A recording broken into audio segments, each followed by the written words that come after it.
Hello everyone, Dragoon here bringing you my first Full Metal Alchemist Union Arena deck profile video. Today I'm going to be looking at a deck that I took to tournament yesterday, came in 4th place, 3-1 record, which was pretty solid.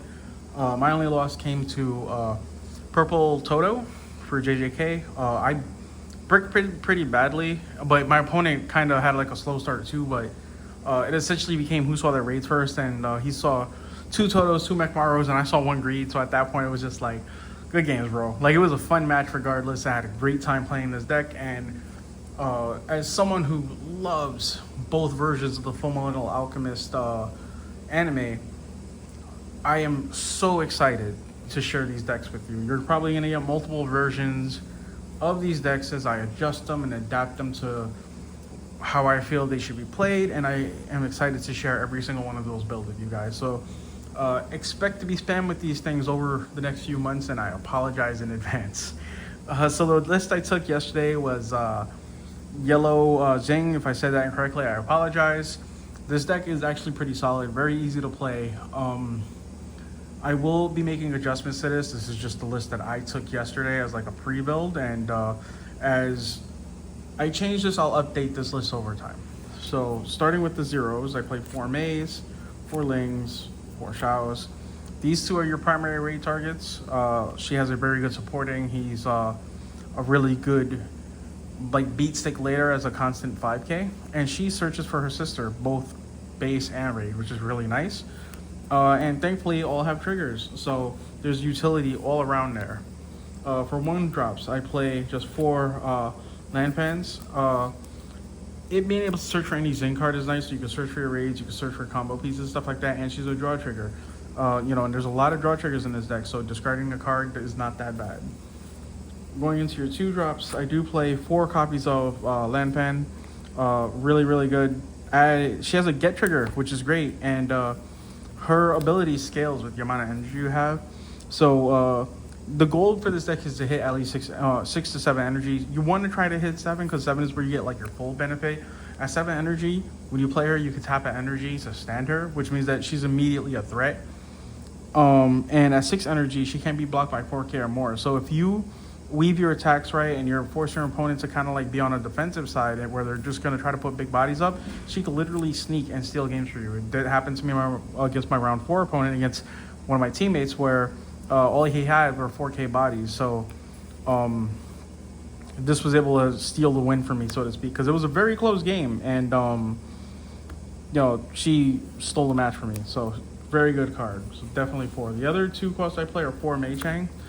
Being that she's a raid target as well as a 2 energy generator, it's kind of hard to not want to play this card. I do hate that she doesn't have a trigger, but none of these really do.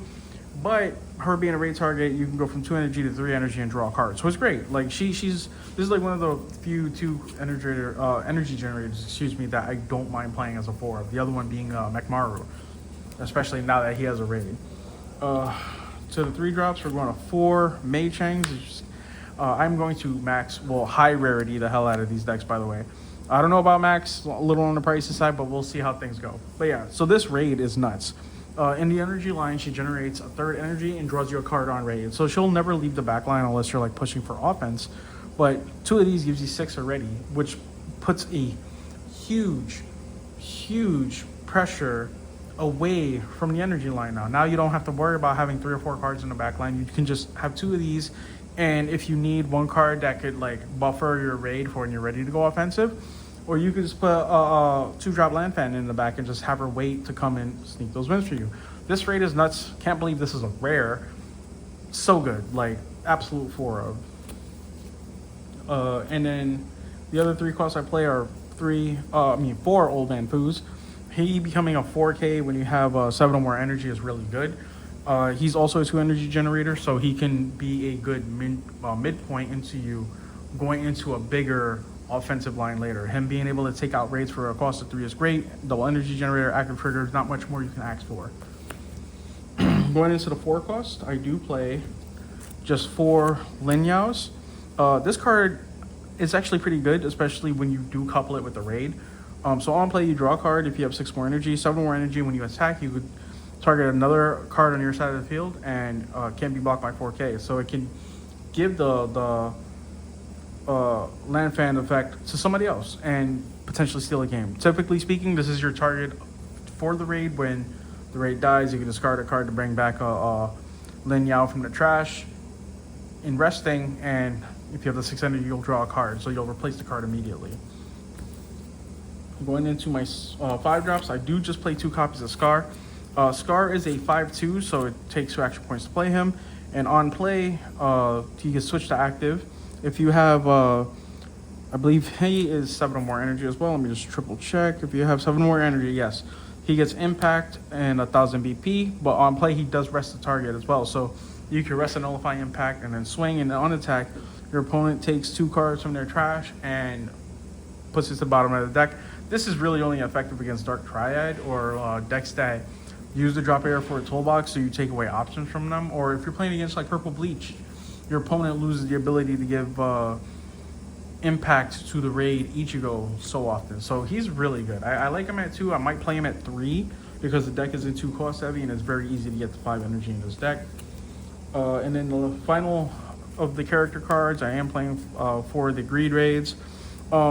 So I have a love-hate relationship with this, kinda, right? Like, I love everything this does. I just hate that he doesn't have like damage to or impact. So when he's raided, your opponent has to block him. He's always a 5k, which is nice. He's good defense. And when he's sidelined, you pitch a card and you bring back Lian. So like, a very good utility card, but he's not exactly something you would consider an end card. So the way that I look to play this deck tends to be more on the aggressive side from like the lower game. And then as the game goes on, you make it uncomfortable with your big bodies and your greed raid. And he's a great defense. This deck has very good internal defensive power, so you don't have to worry about like losing out on too many enemies, because you can like block with a unit and then replace it with a unit that can do the same thing, if not better. That's nice.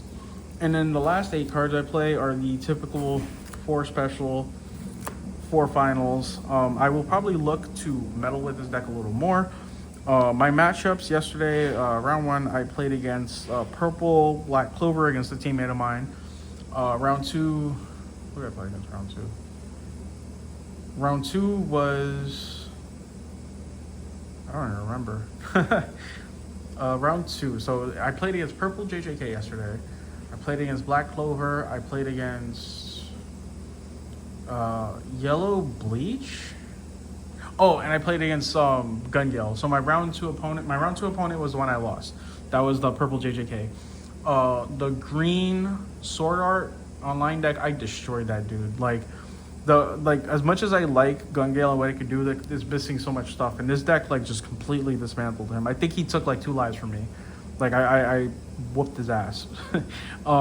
And then my last opponent, Brian, he actually surprised me because Brian isn't exactly a competitive person, but his deck is like almost like a hand in glove fit. Like, it felt like such a good matchup, and I'm actually really proud of the progress he's made. So B25 Breeze, shout out to you, bro. I hope you continue to develop.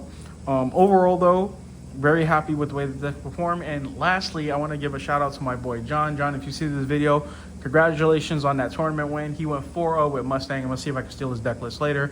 He did admit to stealing some text from me, so I do appreciate him winning with the stuff that like he stole, air quotes, you know. But John's a great dude. Yeah, so hopefully I can get his deck list and see if he'll do the video with me. If not, I'll do it on his behalf. Overall though, this set has the makings to be one of the best sets in the game. I am so excited about it.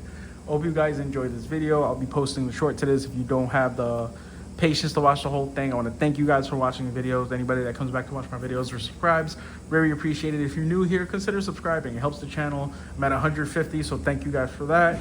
And I only hope to grow more. Until next time.